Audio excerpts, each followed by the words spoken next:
Le deuxième chapitre de notre livre est intitulé La chute ou la rébellion.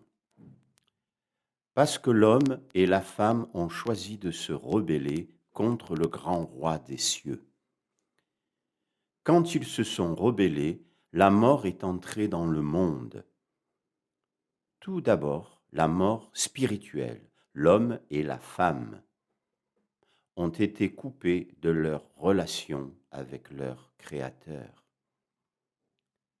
Après la mort spirituelle vint la mort physique. Maintenant, la mort se trouve dans la création. Non seulement la mort est entrée dans le monde, mais aussi le mal y est entré. Tout d'abord, le mal moral. Maintenant, il y aurait du vol, de la convoitise. Il y aurait des injustices. Il y aurait l'adultère, la déchéance morale, le mal moral. Ce n'est pas le seul mal du monde, il y a aussi le mal naturel. Maintenant, il y aurait des douleurs lors de l'accouchement, des mauvaises herbes dans le jardin. Il y aurait des tremblements de terre, des sécheresses.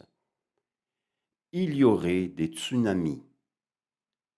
La nature elle-même est déstabilisée par la rébellion qu'Adam et Ève ont déclenchée dans leur relation avec Dieu. Il y a une troisième forme de mal et c'est le mal institutionnel. Maintenant, nous prenons des choses qui sont mauvaises et nous instituons des lois et créons des institutions autour de ces idées. Donc, vous avez les États-Unis qui ont été fondés avec l'institution de l'esclavage. Non pas que cela se présente comme notre idéal, mais comme la réalité de la position à laquelle était la nation. Vous pensez à l'apartheid en Afrique du Sud, vous pensez au système de caste en Inde. Vous pensez aujourd'hui à l'institution de l'esclavage sexuel qui se déroule partout dans le monde. Vous avez le mal institutionnel. Dieu attend de son peuple la sainteté et la justice. Non seulement la piété personnelle, mais la justice publique. Si vous êtes quelqu'un qui professe Christ aujourd'hui, vous et moi sommes dans l'obligation, dans nos vies personnelles, de vivre une vie morale et de faire du bien. Faire le bien à nos voisins. Nous ne devons pas seulement pour faire du bien en privé. Nous devons le faire en public. Nous devons lutter contre la faim et la pauvreté. Nous devons penser à des moyens pour réduire l'impact des tremblements de terre et des tsunamis. Nous devons également nous opposer au mal institutionnel. Lorsque nous voyons la corruption dans nos sociétés, nous devons rechercher la justice. Si nous le faisons sérieusement, cela pourrait nous coûter cher. Lorsque nous entendons les gens dire en public des mensonges qui les asservissent, nous devons être des gens qui disent la vérité contre ces mensonges. Cela peut coûter cher. Lorsque nous voyons la laideur dans notre monde en tant que chrétiens, nous devons être les gens qui créent de la beauté dans les institutions dont nous faisons partie, qu'il s'agisse de notre maison, de notre église, de l'usine où nous travaillons, de l'école que nous fréquentons. Nous serons des gens qui créent de la beauté. Nous devons nous opposer au mal institutionnel, pas seulement au mal moral personnel. Il s'agit du chapitre 2 du livre, il est intitulé La rébellion. Du chapitre 3 au chapitre 9 du livre, il est question de la mission, parce que Dieu est en mission. Ouvrons ensemble le livre de la Genèse. Nous allons lire dans Genèse 12, 2, 3.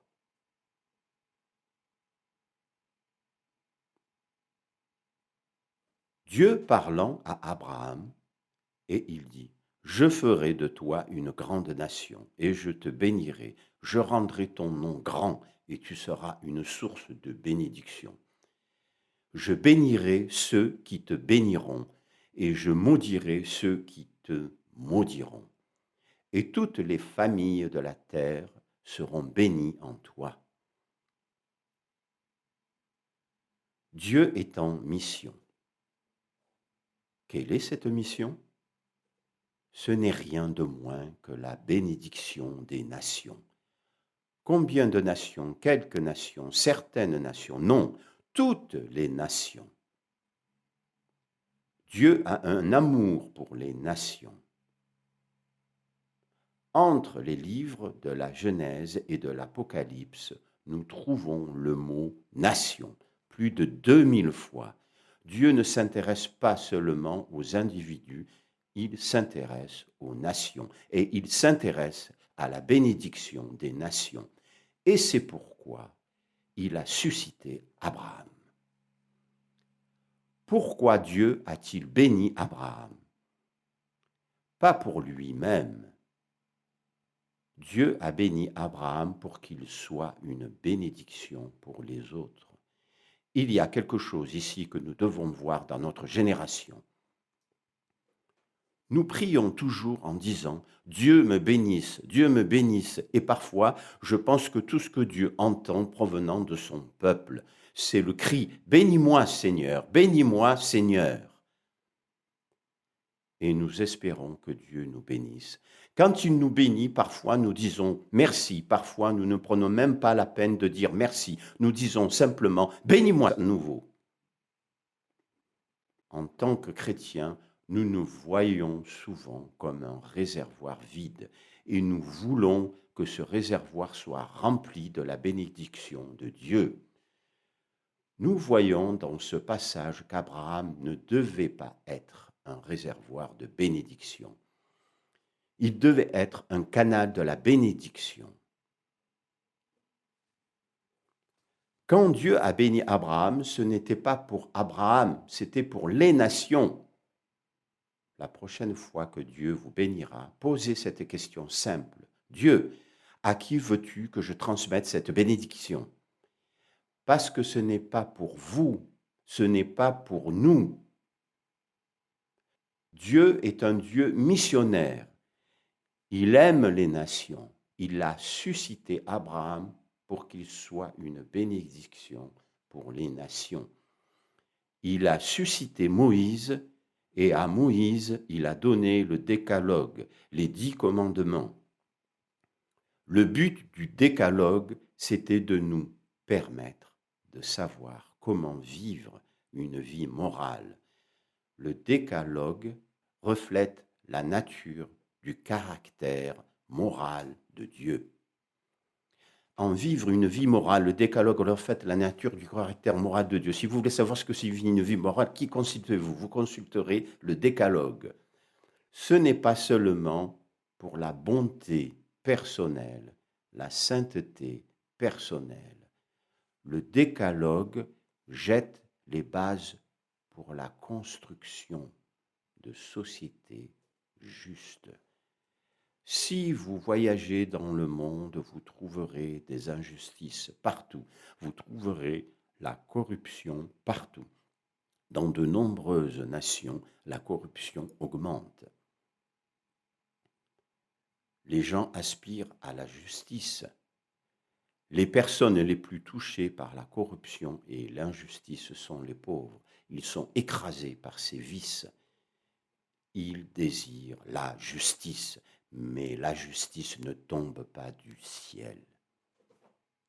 Les nations justes ne tombent pas du ciel, les nations justes sont construites. Mais elles ont besoin d'une base.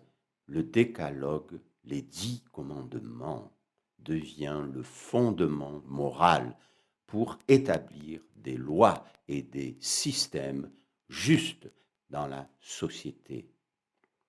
Dieu a suscité Abraham pour être une bénédiction pour le monde. Il a suscité Moïse et à travers Moïse, il nous a donné le décalogue, afin que nous puissions avoir une base pour bâtir des sociétés justes.